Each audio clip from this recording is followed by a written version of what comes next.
Busog po ang tiyan at mata ng mga nakapiesta sa La Loma Lechon Festival sa Quezon City. Paano naman kami?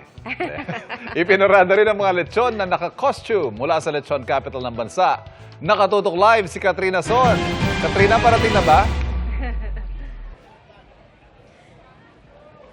Pia, Ivan, sa kabila nga ng malakas na buhos ng ulan kanina, tuloy ang Lechon Festival dito sa La Loma sa Quezon City at isa sa mga talagang inabangan na ay ang Boodle Fight kung saan nakatikim dito ng lechon ang lahat ng mga nag-antay dito kanina sa parada.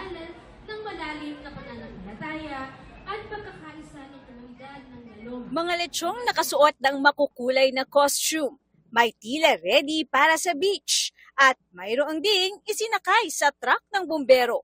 Kasama yan sa mga ipinarada sa pagdiriwag ng Lechon Festival. Kasabay ng pista ng patron ng La Loma, ang Nuestra Señora de Salvacion de La Loma. Nagsimula ang parada ng lechon sa La Loma noong 1990. Kasi 1989, tinayo ang La Loma Lechoner Station. Pero nagsimula ang government-supported Lechon Festival noong year 2000.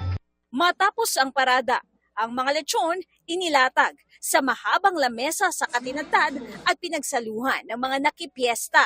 Gusto rin po namin personally ma-experience yung Lechon Festival. Siyempre gusto po namin matikman yung lechon na galing dito sa Quezon City. Pinaghandaan ng mga lechonero ng La Loma ang pagdiriwang para magpasalamat na nananatiling buhay ang kultura ng paglelechon sa kabila ng nagbabagong panahon.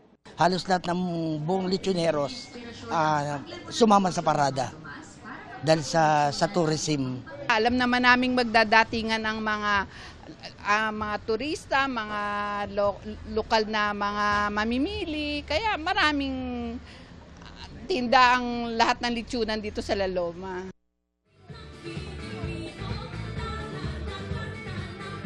At Ivan, mula rito sa amin sa La Loma, nandyan na ngayon sa studio, syempre, ang lechon para matikman nyo rin. Ivan, dito naman kasalukuyang nagaganap ang cultural performances at mamaya daw ay magkakaroon din ng fireworks display. Ivan? Salamat Naku, hinay-hinay para iwas kolesterol mga kapuso. Maraming salamat, Katrina Son.